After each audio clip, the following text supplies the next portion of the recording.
variety of guys just trying to get used to being on the dirt again. A guy like Brett Moffitt, who has plenty of modified experience on the dirt, but they're in the truck going around in practice. And here's the 33 of Braden Mitchell as well. Logan Seavey, the USAC National Series midget points leader. First time in a truck going around in the dirt trying to find the limits. On board here with Ryan Newman. Ran third here in the inaugural Dirt Derby. Back in the truck for Jordan Anderson. How about Stuart Friesen? A little harder hit for the guy that many consider to be the favorite to win the race later tonight. And in that final practice last night, John Provenzano in the 0-3 going sideways. Looks like he got a little tight there on entry and picked the gas up. Just a little nervous there at the steering wheel. Kind of got the car or the truck unbalanced there and snapped around on exit. Quite a bit of damage there.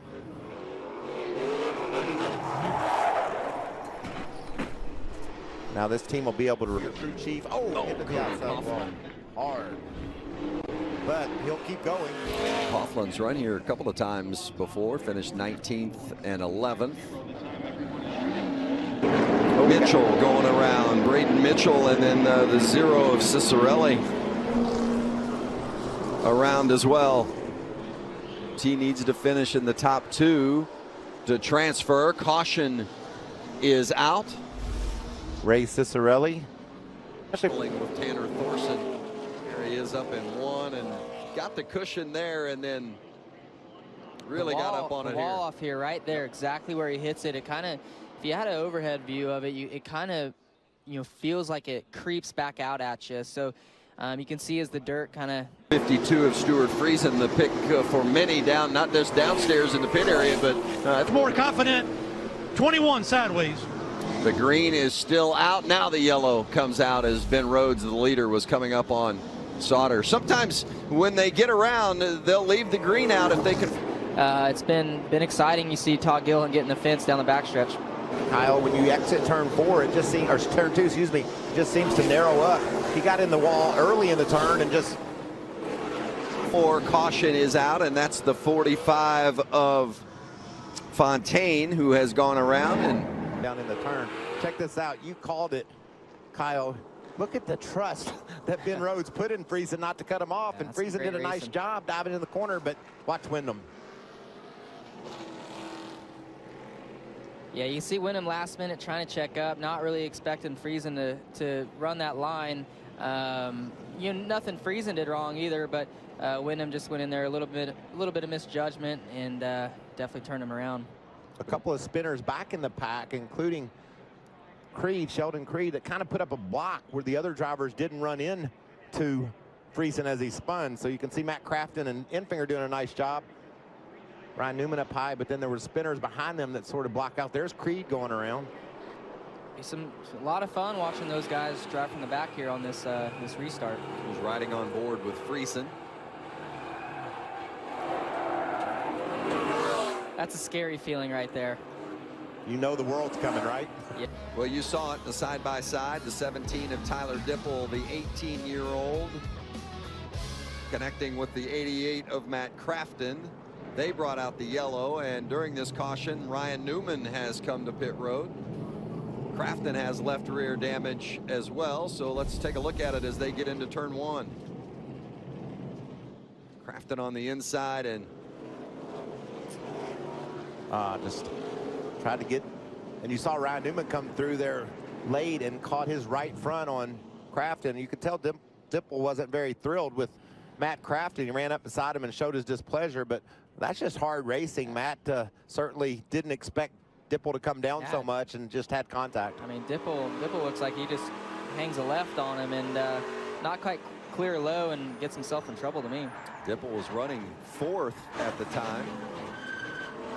Mentioned just 18 years old, the youngest to win a big block modified race up in the Northeast. This ought to be a good view from our right in front of Newman's truck. Where do you go? Where do you go? Well, so much for our camera. There with the camera. Oh man, what do we pay for that? That's got to be expensive. Up into the corner.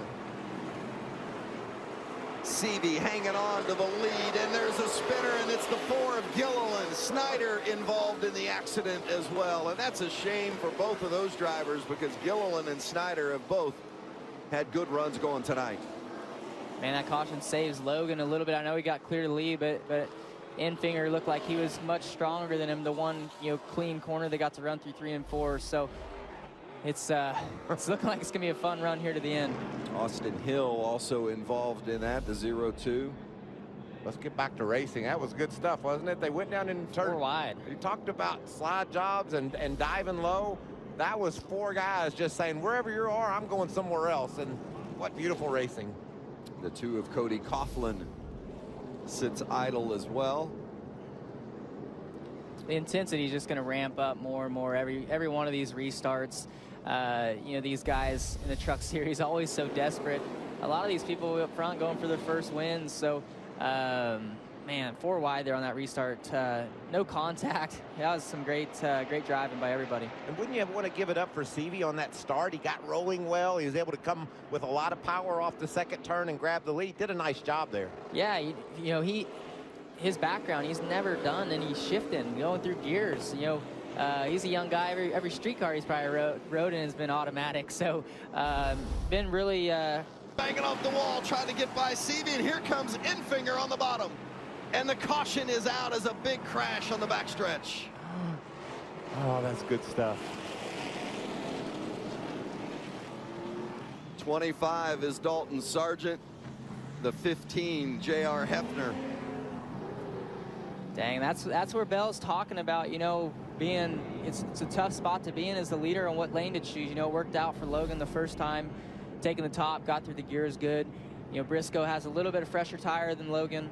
Maybe did a little bit better job timing it and through the gears and was able to clear him easily before the center 1 and 2. Well, that's just what you were talking about. Maybe the issue of he's never been in a situation of shifting. The more he has to do it, more opportunity for mistake. Yeah, Chase just timed that really well. Didn't look like Logan spun too terribly bad, but yeah, that's a tough spot for the leader. Man, that's what I warned you about. It's so easy to clear the slide jobs getting into turn 1 if you're on the bottom. You're just not quite up to speed yet whenever you get to turn 1, and the bottom you're running such a shorter distance. And watch what happens behind this craziness. Norm Benning around. You saw a lot of damage to the 6 truck. Everybody's moved away from the track. Hopefully we can get right back to racing. See the damage there to the front. Well, that's the 63 of Strickler. Through 3 and 4. Who's going to win it? The Dirt Derby. Briscoe nudging ahead. Enfinger coming, and it's going to be Chase Briscoe. Oh, yeah. Great finish there. We got him stacking up after the checkered big wreck into 1. That was incredible. There's some potential to run faster, as Michael said, when the hubs are warm, the gears warm, the transmission's warm. Oh, sideways! Nice save. When I say save, that was a save. no concrete. If there was an issue with the tire, you can see the black marks that those rear tires are making right there. Watch now, Sim. He's going to jam that throttle down. That's where all the smoke comes from, to keep that truck from backing up any further. So Spencer Davis, the good luckily, news and bad news of it. The good news is he didn't get into the wall and tear up the truck. The bad news is he'll have to put on 4 different tires and start at the rear of the field this afternoon. You could see that splitter digging into the grass. He's lucky that he didn't suffer damage to that splitter due to that right there. You're supposed to call 811 before you dig, too. He didn't really have 2 of Austin Hill running 5th. And Matt Mills into the wall. Boy, had such a great job in qualifying. And started slipping back a little bit in that first stage. Just looked like loose and down into the corner. Did it look like maybe he was trying to reach over and side draft Johnny Sauter a bit? Yeah, couldn't tell from that angle, but when it got a little bit loose, then he corrected, and then he just had to use some more room, and then finally the rear end kicked around. Hard contact with a safer barrier. So under caution here at Michigan. And if you're somebody like Brett Moffitt, who had stayed out, did not pit the first time, thinking about maybe you could run the first 2 stages before you come to pit road, that certainly helps this caution and the caution laps, because the fuel window is pretty close there to stay out for 2 stages. It was very close because we had 3 pace laps, and he was able to save during the caution. Let's see if we can ride along. This is Cody Coughlin we're riding along with. Whoa. Yeah, that top lane will prevail. There you go. Boy, that thing snapped quick, didn't it? Still no Because caution. Crafton was below him, he couldn't make the inside pass, and now he's gotten loose, and the 45 is going around, and contact for Fontaine. All right, gathered up, keep covered. You got 3 or 4 behind you. All the tires up. No, we got bigger problems than that, too. Get down a little bit. Get down out of the Just flat tires. We saw the 2 of Cody Coughlin get loose up there in that corner, and then I don't know if it was a reaction from Fontaine to what he saw ahead, but pretty heavy contact to the right front. That'll more than likely end his day. Final stop for the 52, and the yellow is going to come out as Myatt Snyder has had contact. He may have had contact with Grant Enfinger as they were trying to get to pit road. Oh, one of them. Oh no. Was he braking to try to get down to get to pit road? And he was hit in the back. See the damage to the rear of the 13 truck? I think maybe Josh Rayoum was at the 33 that clipped him in the rear when Snyder was trying to get to pit road. Well, Myatt Snyder spent a good part of this day inside the top 10. That's unfortunate. Not sure for the young driver. The red light wasn't on when he got to the entrance to pit road. Watch the contact. I think that's Snyder trying to slow for pit road and was hit. Does that Dalton Sargent that got into him? It the was. Top low, and that's Justin Fontaine. So that's maybe point counterpoint. When Snyder said loose is fast, I liked it. I bet you Fontaine's going to say loose isn't fast. Oh, Brett Moffitt. Wow, look how that truck just whipped around so quickly. Oh, see, it must have cut the right left. That quick it did too. Yeah, it just cut that left rear tire. Moffitt's exhaust probably bounced into it right there, around it. See, sometimes loose is fast, but sometimes loose is bad. I think that was a situation that I don't think Justin knew that there was a second truck in line going by him on the bottom, and I heard him say just the 30 of Scott Lagasse Jr. has gone around right on the front stretch, just past the start-finish line, and brought out the caution. Daytona was running 21st at the time. Significant damage to that left front. For him to go, you can see, oh, trouble. It's the 04 of Roper.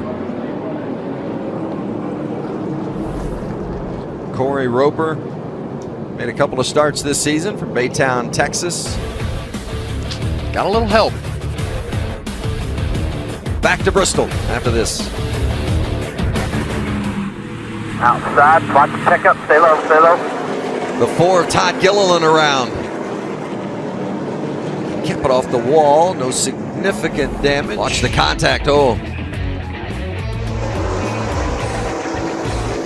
John Hunter Nemechek, who won stage 1, is going to take care of business here. Oh, and Myatt Snyder is going around, and some contact with that inside wall. You're rolling, bring it to us. See the left rear and left front tires down. It'll be a chore to get that thing to the pits. Snyder was running 15th. Rookie of the Year points later, and some significant damage. On the lead lap, Vince just needed to make one more corner. He could have. See if he could have made it to the stage finish. Here's what it looked like from Snyder's bumper cam. Go there.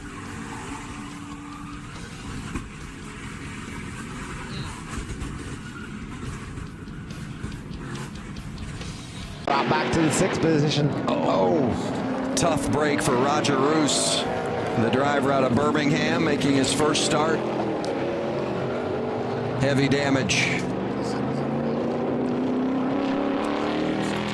That truck was prepared by Jordan Anderson Racing, sister truck to the 3 that we saw spin earlier. So tough day so far for Jordan Anderson. Yeah, that's in turn number 5. He's following. Just got a little bit loose getting in the corner, maybe a little wheel hop as he tried to use a lot of brake getting down in turn number 5. There's not a lot of runoff room there. We can see the result of that for the 97. He got going and fired it back up and rolled on, still under green. Bruce was running back in the 24th position. To make sure they get no debris on the racetrack. I think NASCAR will, track officials will leave the green flag out as long as we don't see any debris. That's probably tire smoke there, I would guess, from where the tires are rubbing. So Roos is able to get it back to pit road. Likely the end. Might have been 4 wide. There might have been some. Oh, and there it is. Self going around. Contact. And you guys set it 3 to 4 wide, and it just did not work. And the caution is out. Well, that's a fast part of the racetrack to get turned around. You can see Self's truck has come to rest. A lot of damage to both the left side, left front and rear.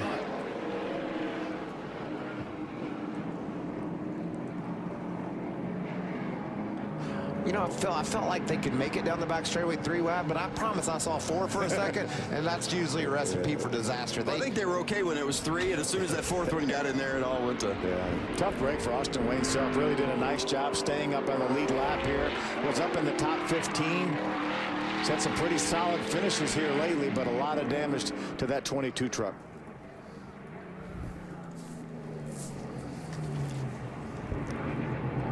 Watch it, and it's all bunched up, and eventually, well, you just have nowhere to go.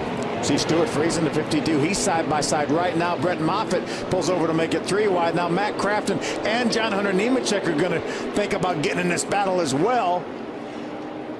See where the contact is made. It's already made there behind that tree.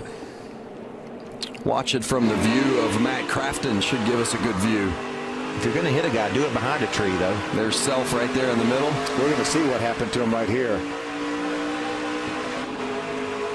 Oh, just clipped Friesen. Yep. He had Nemechek on his left, and Friesen was on his right. And this is the angle we saw live. Even Nemechek got some contact there on the right side. We talked about these drivers having multiple spotters around this 2.5 mile road course, but there's some places you just simply can't see. Here comes Gregson. Coming into the 8th turn. Gilliland still holding on. Can Gregson get to the bumper? Through 8, 9, and here they come to turn 10, the final turn. Gregson gets underneath. Gilliland and Gregson go side by side and around. Justin Haley is going to come through and win in Canada. You called it, Michael. Justin Haley. The teammates take one another out, and Justin Haley comes through to win the playoff opener.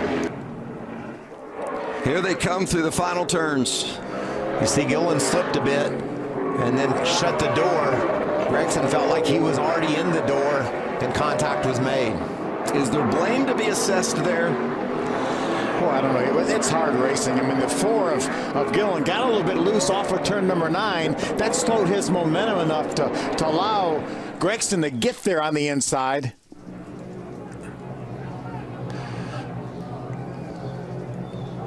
There's definitely a cause and an effect, Vince. And I think the slip by Gilliland opened the door enough to where Gregson